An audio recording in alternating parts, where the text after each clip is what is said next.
In this episode, we're going to take a look at possibly the first historically documented state of ancient Iran, one that had a continuous civilization for perhaps 3,000 years. Specifically, I'm talking about a region of southern Iran called Elam and its people, the Elamites.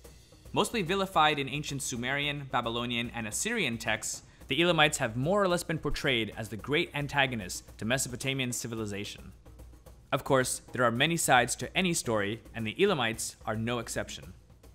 So without further ado, let's explore that fascinating story of Elam and the Elamites.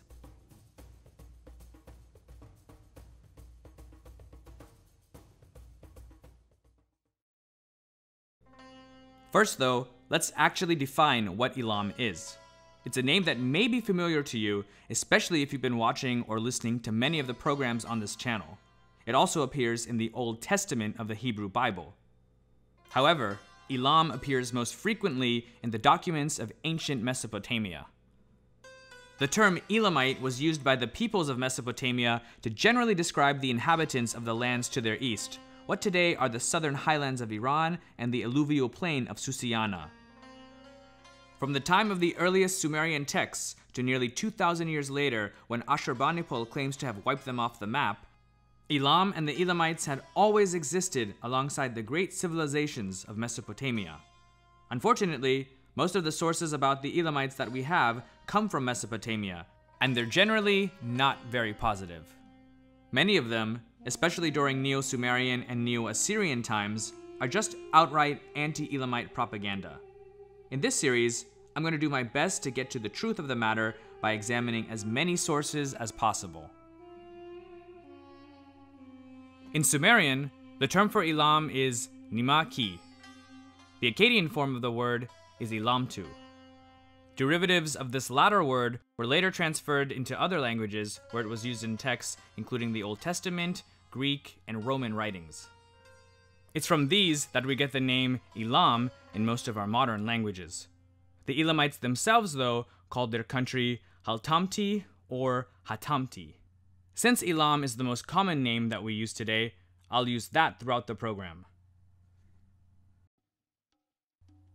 Now, it must be noted that the term Elamite didn't necessarily denote an ethnicity, but more the peoples of the lands east of Mesopotamia that spoke a particular language and overall had a similar culture.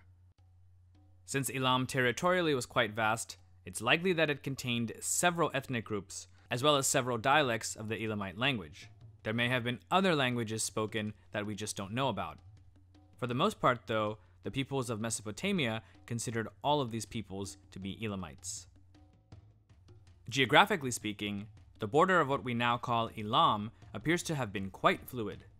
Like with Sumer, Elam also consisted of many different city-states and political entities. Of these, the two most famous, and probably also the most powerful, were Susa and Anshan. Quite often, the kingdom of Awan is also thrown in with them, at times being referred to as part of Elam, and at other times as a separate kingdom. Awan, though, did share a common culture and language with Susa, Anshan, and other areas that we identify as being parts of Elam, so grouping it with them makes sense. So now that we have a general idea of what Elam was, let's explore a bit more of its long history. And yes, it is long, over 2,000 years at minimum. While more or less continuous, no doubt a lot occurred during that time. Think about it like this.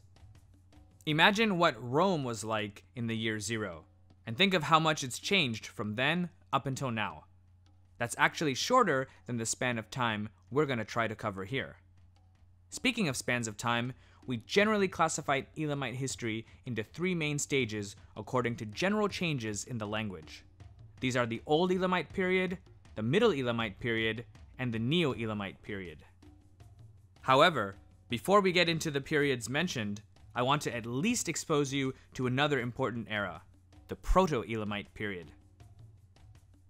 Proto-Elamite is the term that historians and archaeologists use to designate the people, art, and culture of Elam during the late 4th to early 3rd millennium BCE, or to be more specific, the 500 years spanning 3200 to 2700 BCE.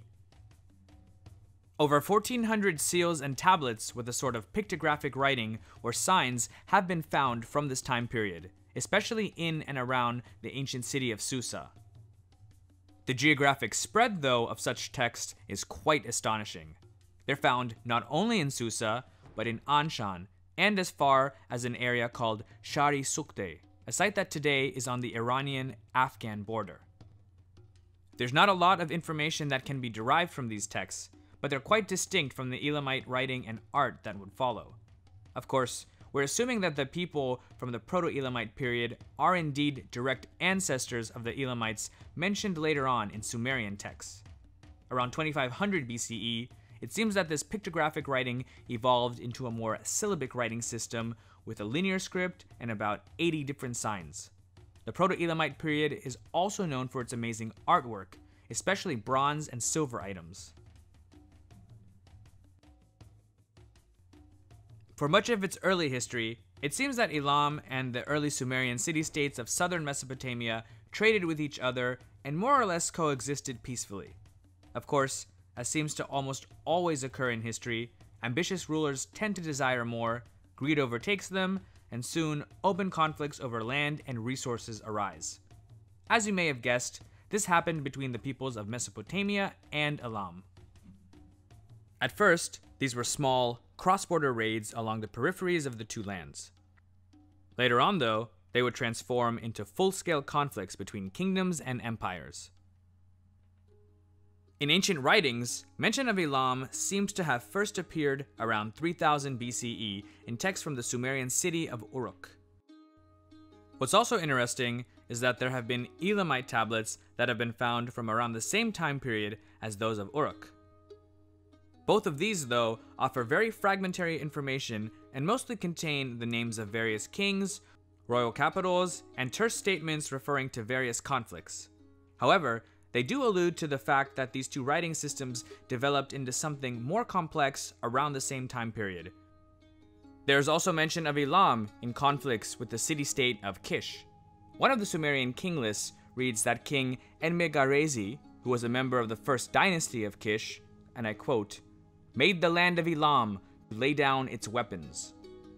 In addition, though the names aren't given, there are 3 kings of Awan who appear on the Sumerian king list, which probably implies that for at least some time, even if short, kings of Sumer paid tribute to, or perhaps were under the authority of kings in Elam.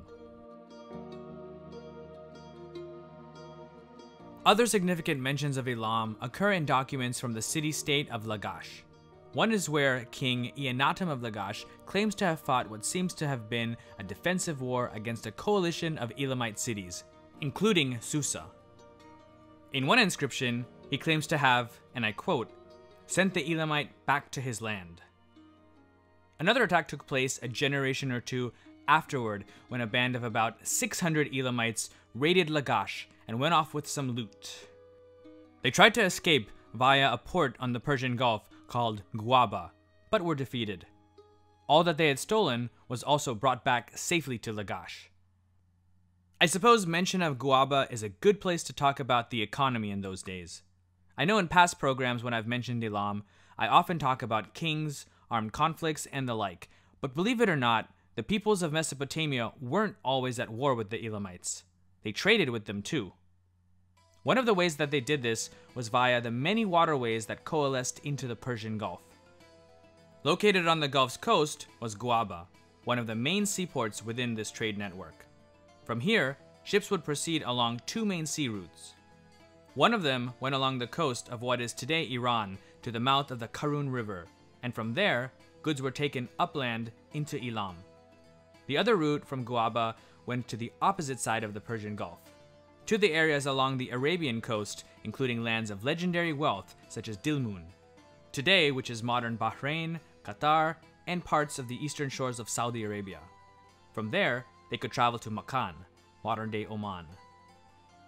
So, what exactly did they trade? All sorts of commodities. Crops such as barley appear in many commercial texts uncovered from Lagash. Flour was also transported, as was pig fat. Yes, that was a thing of great value back then.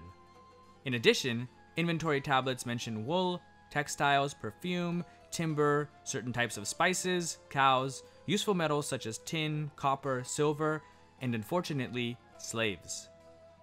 So, pretty much anything of value that could fit onto a ship passed through Guaba. Trade also occurred over land. Documents from Lagash also state that the city of Deir was a regional trade hub for goods coming in and out of Elam. Though we primarily have records of commercial transactions between Lagash and groups of Elamites, it's pretty safe to conclude that other city-states of Mesopotamia also had extensive trade ties with Elam. So as you can see, Elam and Mesopotamia were quite intertwined. This would lead to several armed conflicts between the two, something we'll discuss in the next program. Anyway, thanks so much for stopping by. I hope you learned something, and if you did, please like the video and subscribe to the channel. Also check out History with Sai's Instagram account, Facebook page, and Twitter. Thanks again, keep the world safe for rock and roll, and catch you next time.